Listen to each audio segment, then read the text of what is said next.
आज हम आपको एक ऐसी केस की कहानी सुनाने जा रहे हैं जिसे सुनकर आप पूरी तरह से चौंक जाएंगे। तारीख थी 22 जनवरी 2022। हरियाणा के सोनीपत जिले के कन्नौर थाने में एक 22 साल की लड़की की गायब होने की रिपोर्ट दर्ज कराई जाती है और इस केस को देखते ही पुलिस पूरी तरह से चौंक जाती है, क्योंकि इस लड़की ने हाल ही में ही एक बहुत ही प्रतिष्ठित एग्जाम पास करके कनाडा यूनिवर्सिटी में एडमिशन ली थी और हाल ही में ही उसने यह एग्जाम क्रैक करके पूरे जिले भर में खूब नाम कमाई थी और कनाडा में पढ़ाई कर रही थी। और वह लड़की हाल ही में ही हरियाणा आई थी और इस केस को दर्ज होते ही इस केस के जांच के लिए सीबीआई को सौंप दिया जाता है। महीनों भर इस केस की जांच करके सीबीआई को कुछ भी हाथ नहीं लगता है, लेकिन 9 महीने बाद एक ऐसी सच्चाई से पर्दा उठता है जिसे सुनकर सब किसी का होश उड़ जाता है। इस लड़की को प्यार हुआ था और उस प्यार के बदौलत इसे धोखा मिली और उस प्यार की कीमत इस लड़की को ऐसे चुकानी पड़ी कि किसी ने सोचा ही नहीं था। तो आखिर क्या है इस घटना की कहानी, चलिए जानते हैं इस वीडियो के अंदर। दोस्तों, हम हरियाणा के मशहूर मोनिका केस के बारे में बात कर रहे हैं। 22 साल की मोनिका हरियाणा की रोहतक जिले के बुलंद गांव की रहने वाली थी। बचपन से ही मोनिका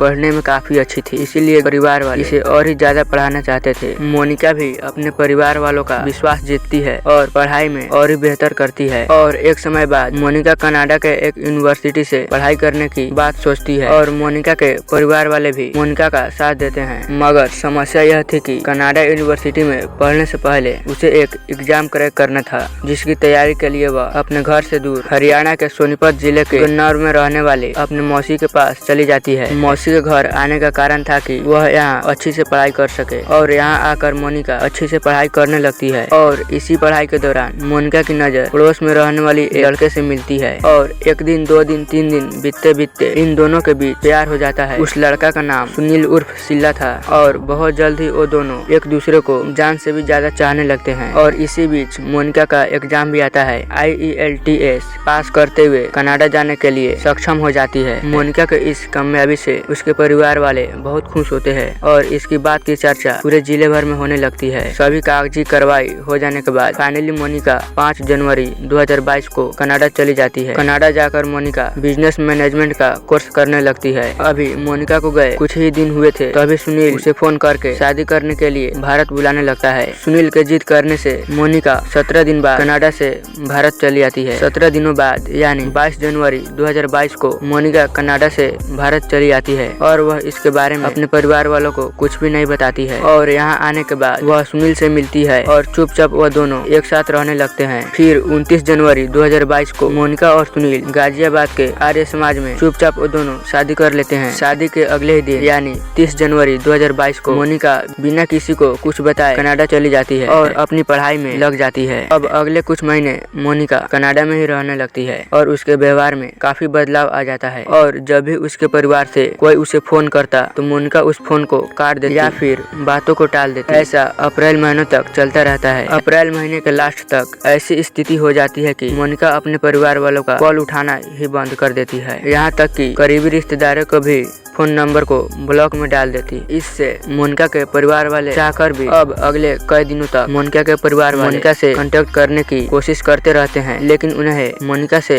कांटेक्ट नहीं हो पाती है। और अंत में मोनिका की मौसी कन्नौर थाने में जाकर मोनिका की गायब होने की रिपोर्ट लिखवाती है। इस रिपोर्ट में मोनिका की मौसी अपने पड़ोसी सुनील पर मोनिका का गायब होने का रिपोर्ट दर्ज करवाती है। रिपोर्ट के दर्ज होने के बाद पुलिस वाले इस केस की छानबीन शुरू कर देते हैं, लेकिन इस केस की छानबीन इतनी धीमी थी कि मोनिका के परिवार हरियाणा के मुख्यमंत्री और गृह मंत्री तक अपना गुहार लेकर जाते हैं कि इस केस को क्राइम ब्रांच को सौंप दिया जाए। मोनिका के परिवार वालों के गुहार के बाद इस केस को रोहतक IG को सौंप दिया जाता है। रोहतक IG इस केस को दीवानी CIA को सौंप देते हैं। अब पुलिस सबसे पहले सुनील की तलाश करने लगती है, लेकिन काफी कोशिशों के बाद भी सुनील का आता पता नहीं लगता है। लेकिन पुलिस अपनी काम जारी रखती है और इसी बीच उन्हें पता चलता है कि सुनील उत्तर प्रदेश में है। फिर पुलिस उत्तर प्रदेश जाकर छापेमारी करके 2 अप्रैल 2023 को सुनील को पकड़ लेती है। सुनील के गिरफ्तार हो जाने के बाद उसे स्थानीय अदालत में पेश किया जाता है, जिसके बाद उसे 8 दिनों तक के लिए पुलिस के रिमांड में रहने का हुक्म दिया जाता है। फिर पुलिस वाले सुनील से पूछताछ करना शुरू कर देते हैं, लेकिन पुलिस जितने भी सवाल सुनील से पूछते हैं वह सब उसे निराधार बताता है और कहता है कि मोनिका के परिवार वाले उसे फंसाने की कोशिश कर रहे हैं। फिर उसके बाद जब पुलिस सुनील से सख्ती से पूछताछ करती है, तब वह बताता है कि उसकी मोनिका से पहली मुलाकात तब हुई थी जब मोनिका मोनिका पढ़ने के लिए अपने मौसी के घर आई थी। तब सुनील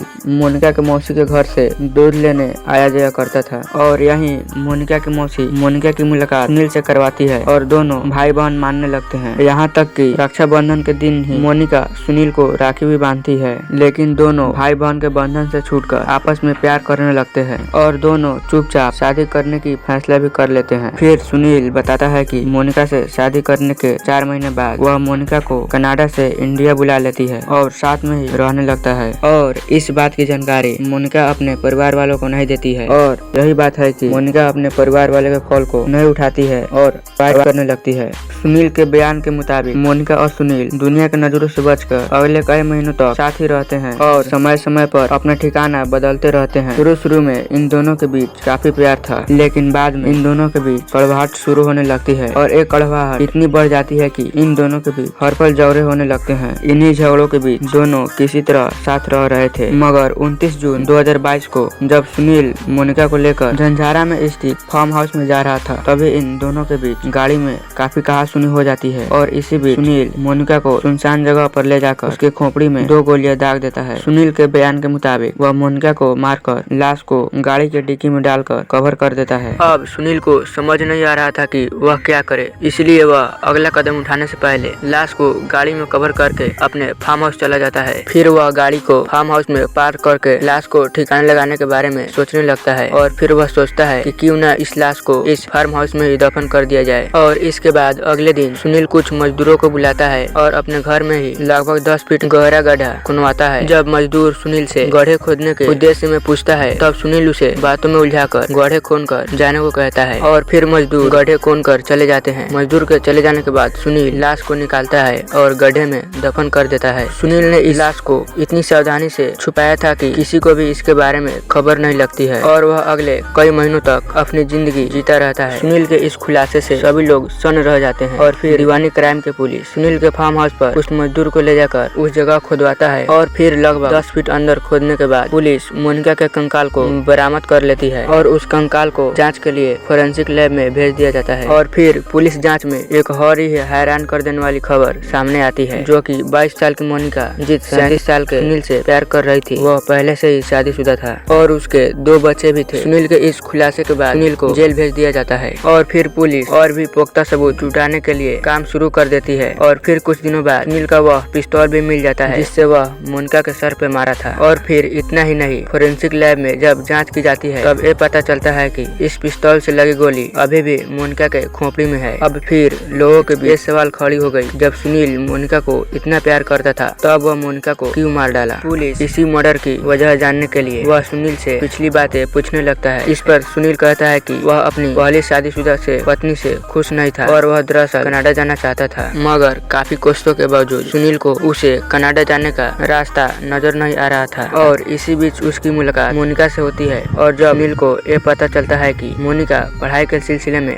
कनाडा जाना चाहती है, तब जानबूझकर सुनील मोनिका से और ही नजदीकियां बढ़ाने लगता है और फिर इस जुगाड़ में लग जाता है कि जैसे ही मोनिका कनाडा जाएगी वह भी उसके साथ चला जाएगा। इसीलिए मोनिका के कनाडा जाते ही सुनील फिर उसे भारत बुलाता है और उससे शादी कर लेता है और अपनी शादी को कोर्ट में रजिस्टर भी करवाता है। और जब मोनिका को कनाडा जाने का परमानेंट वीजा नहीं मिलता है, इसके बाद सुनील को उसका कनाडा जाने वाला प्लान फेल होता नजर आ रहा था। इसके अलावा मोनिका जब शादी के बाद कनाडा से भारत आती है तब वह कनाडा जाने के लिए मना करने लगती है। इस कारण सुनील को डर सताने लगता है कि अगर मोनिका कनाडा नहीं गई तब उसका राज उसके सामने आ जाएगा और फिर कनाडा जाने के सपने पर भी पानी फिर जाएगा। और इसी बीच इन दोनों के बीच झगड़े शुरू हो जाते हैं और सुनील अक्सर मोनिका से कनाडा जाने को बोलता है, लेकिन मोनिका किसी भी हाल में भारत में ही सुनील के साथ रहना चाहती थी। और इसी बीच इन दोनों के बीच झगड़े इतने बढ़ गए कि सुनील गुस्से में आकर मोनिका को गोली मार दी और लाश को अपने फार्म हाउस में छुपा दिया। सुनील इस गुनाह को छुपाने की बहुत कोशिश करता है, लेकिन 9 महीने बाद फाइनली उसके गुनाह से पर्दा उठ ही जाता है। फिलहाल अभी इस केस के बारे में बात करें तो सुनील पर मोनिका की मौत के इल्जाम और धोखाधड़ी के इल्जाम पर केस चलाए जा रहे हैं। और अलग बात यह भी है कि सुनील पर पहले से ही हरियाणा में कई सारी अपराधी रिपोर्ट दर्ज थे